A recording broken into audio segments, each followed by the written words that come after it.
no Krievijas vēstniecības Rīgā logiem.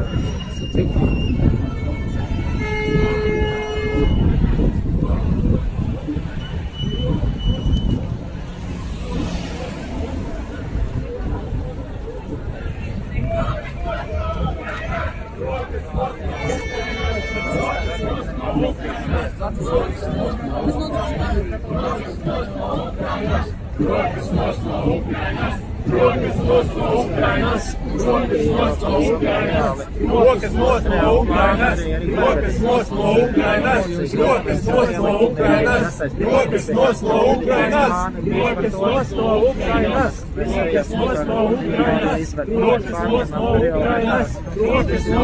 redzam, arī veselības ministrs Jānis Pauļs un Toms Artūrs Plešs, varam ministrs, ir pirmajās protesta rindās.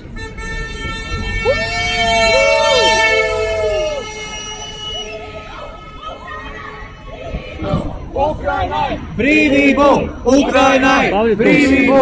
Ukrainai! Jūs no izdevniecības Rīgas Viļņu portāla Jauns.lv traucējas. Sakiet, kopš agrējām rīta stundām īsumā jūsu viedoklis par notiekošo? Nu, teiksim tā, mēs galu galā esam brīdinājuši citas valstis, sabiedrību, rietumus par to, cik bīstam šī krīze var izvērsties un cik nopietni par to ir jāizturās. Un šķiet, ka tomēr, ka rietumu valstis kopumā civilizētā sabiedrība nav līdz galam novērtējuši to, ar kādiem draudiem mums ir jārēķinās no Kremļa, no tāda Putina režīma, kāds šobrīd ir spēris šo zvērīgo soli iebrukt mierīgi būtībā, bet neprovocēt, iebrukt un izraisīt asiņainu karu savā kaimiņu valstī, ar kuru to Krievija vieno tik ciešas vēsturiskas saites. Tas, ko man gribas teikt, ir, ka mums šobrīd ir vairākas lietas, ko mēs varam darīt. Daudz cilvēku vaicā, ko mēs varam darīt. Pirmkārt, saglabāt mieru un paust savu apņēmību, darīt visu to, kas mums ir jādara, lai mūsu valsts, mūsu sabiedrība būtu saliedēta un gatava jebkuriem nākotnes pavērsieniem, lai parādītu pasaules sabiedrībai to, kas patiešām notiek un palīdzētu novērst turpmāk šīs krīzes attīstību un panākt kara iespējami drīzu izbeigšanu ar Ukrainas uzvaru. Un galu galā mums ir jāpalīdz Ukraiņai visdažādākos iespējamos veidos. Un kā tas var palīdzēt? Vai nu ziedojot naudu, vai potenciāli nākotnē droši vien palīdzot Ukrainas kara bēgļiem. Mūsu valdība šobrīd dažādos līmeņos strādā pie tā, lai sagatavotos turpmākiem notikumiem. Tostarp stiprinot drošību, stiprinot arī veselības aprūpes sistēmu dažādām krīzes situācijām. Tā kā ļoti daudz lietu, ko mēs varam darīt. Bet šodien mums ir jāpasaka visai pasaulē, ka mēs atbalstām Ukrainu, Ukrainas brīvību un nosodām šo karu, ko ir izraisījis Putins. Skaidrs, paldies jums. Pleškungs, īsumā jūsu domas par to, kas šorīt ir noticis, un vai jūsuprāt Baltijas valstis ir darījušas pietiekami? Es kopumā domāju, ka jau kopš 2014. gada, kad notika iebrukums Krimā un Krimas aneksija, Baltijas valstis un to skaitā arī Latvija nemitīgi rietumiem ir atgādinājuši, ar ko mums ir darīšana, ar asinskāru varas vīru, kurš šajā brīdī ir nepamatot un nepieņemami veids kārtējo masīvu iebrukumu neatkarīgā valstī uz mierīgiem iedzīvotājiem un nekas nav attaisnojams šāda veida situācijā. Ir skaidrs tas, ka arī šī krīzes situācija ir viennozīmīgi saliedējusi rietumus daudz ciešāk, arī NATO valsts tajā skaitā, un mēs pilnīgi noteikti šobrīd šeit Latvijā varam justies droši.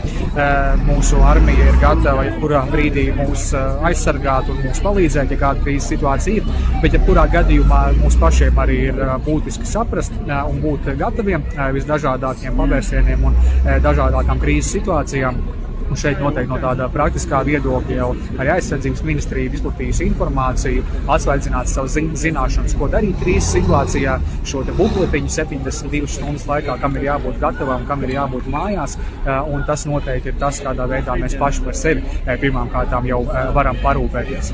Taču viennozīmīgi es arī aicinātu un darīšu arī pats sniegt visu nepieciešamo atbalstu Ukrainai, tās iedzīvotājiem visdažādākajos veidos, vai ziedot naudu vai potenciāli uzņemt cilvēkus savās mājās, ja būs tāda nepieciešamība, un tādā veidā kopīgi darbojoties mēs varam pielikt punktu šāda veida nepieņemamai agresijai 21. gadsimtā, kur tādā vietā nav vietas. Tā kā slavu Ukrainai un...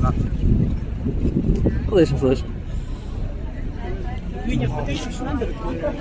Īsts sarunas ar veselības ministru Danielu Pavļutu un vides aizsardzības un reģionālās attīstības ministru Arturu Tomu Plešu. Pavļuts kungs minēja, ka Baltijas valstis ir atkārtot brīdinājušas pārējos rietumus par to, uz ko potenciāli ir spējīgs Krievijas prezidents.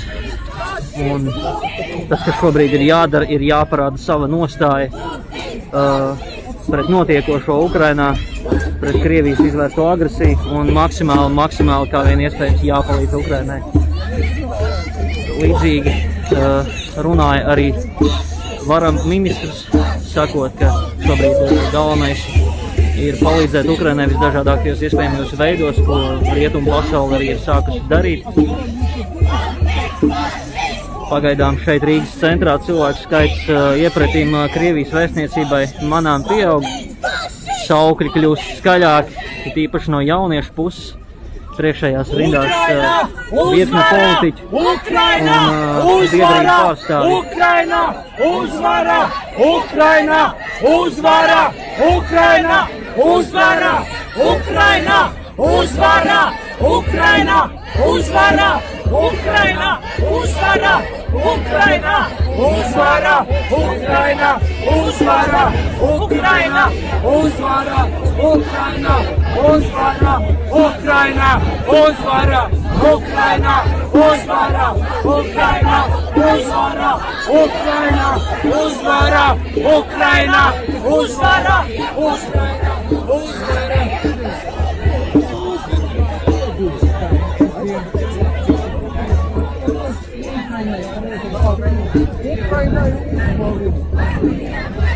Juras kungs, jūs no portāla Jauns.lv traucēja pāris vārdos jūsu domas par to, kas šorīt ir noticis Ukrainā.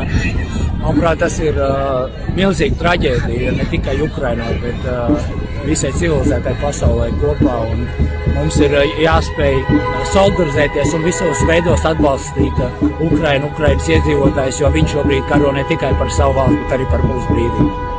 Joprojām rietumu pasaulē īstenot skaidrības par sankcijām, par maksimālām sankcijām, domājams, kurām būtu jāsako pēc šī rīta notikumiem. Jūsuprāt, vai šīs sankcijas beigās kaut ko līdzēs, vai rietumu valsts spēja kaut kādā veidā jēgpilni atbildēt uz to, ko Vladimirs Putins šorīt ir izdarījis? Manuprāt, šorīta notikumi faktiski pārkāp jebkādas saprāta robežas un šai gan būtu jābūt tai reizei, kad pasaule spēj atbildēt adekvāti un likt samaksāt par visiem tiem nodarījumiem ne tikai Ukrainai, bet visai pasaulē kopumā. Paldies! Saeimas deputāts no jaunās konservatīvās partijas Juras kungs arī pauda savu viedokli. Putina šorīt paveiktais esot prātam neapturams solis civilizētajā pasaulē.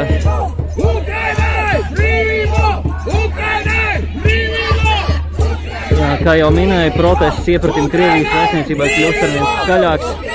Taurē garām braucošās automašīnas īpaši aktīvi. Šeit ir sapulcējušies jaunieši. Ukrainai! Brīvību! Ukrainai! Brīvību! Ukrainai! Brīvību! Ukrainai! Brīvību! Ukrainai! Brīvību! Ukrainai! Brīvību! Ukrainai! Brīvību! Ukrainai! Brīvību! Ukrainai! Brīvību! Ukrainai! Brīvību! Ukrainai! Brīvību! Ukrainai! Brīvību! Ukrainai! Brīvību! Ukrainai! Brīvību! Ukrainai! Brīvību! Ukrainai!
Jā, šobrīd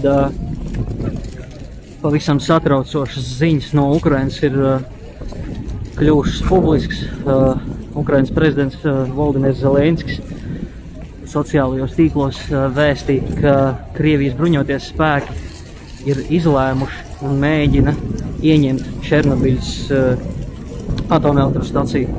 Un, kā Zelenskis kungs šobrīd raksta, Ukrainas spēki ziedo savas dzīvības, lai nepieļautu 86. gadam līdzīgās traģēdijas atkārtošanos. Pagaidām par šo vairāk informāciju šeit esot telefonā skatoties nav sanācis atrast, taču liek piebilst, ka ja šādi taktiskie manevri tik tiešām ir tas, ko ir iecerējusi Krievijas federācija, tad atliek vien cerēt, ka Ukrainas spēkiem izdosies to novērst. Liek piebilst un runāt par to, kāds draudz visam reģionam ir mēģinājums izvērst kaut kādu veidu militāru aktivitāti Černobiļas apkārtnē.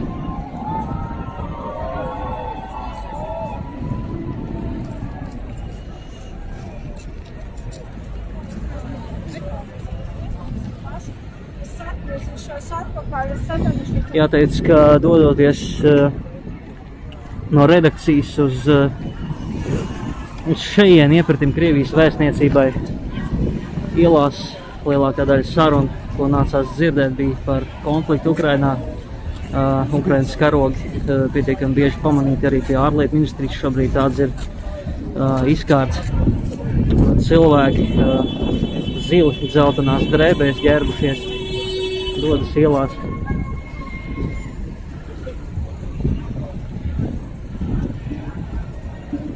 Visnotaļ traģiska un skumja diena, jāteic.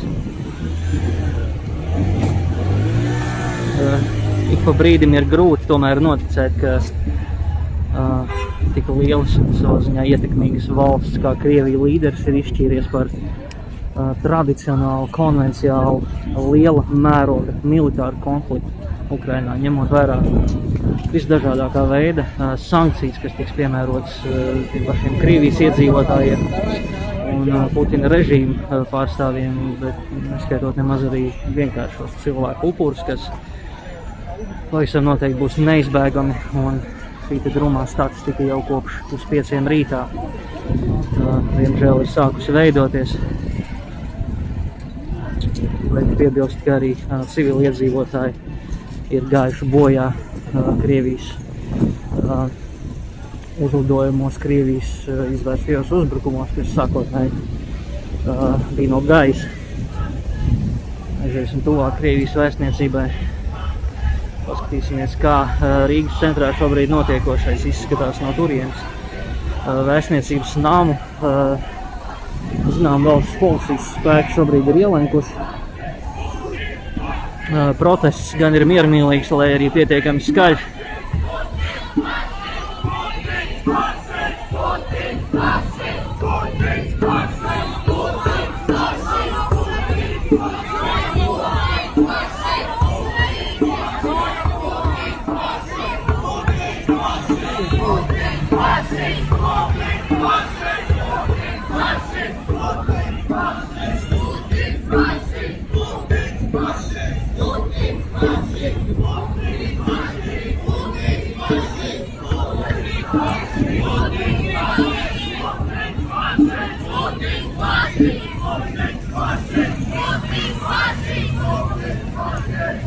Šobrīd jau krietni virs 200 cilvēku ir sapulcējušies blakus Kongresa namam iepratim Krievijas vēstniecībai. Protesta akcija sākās ap 5:00.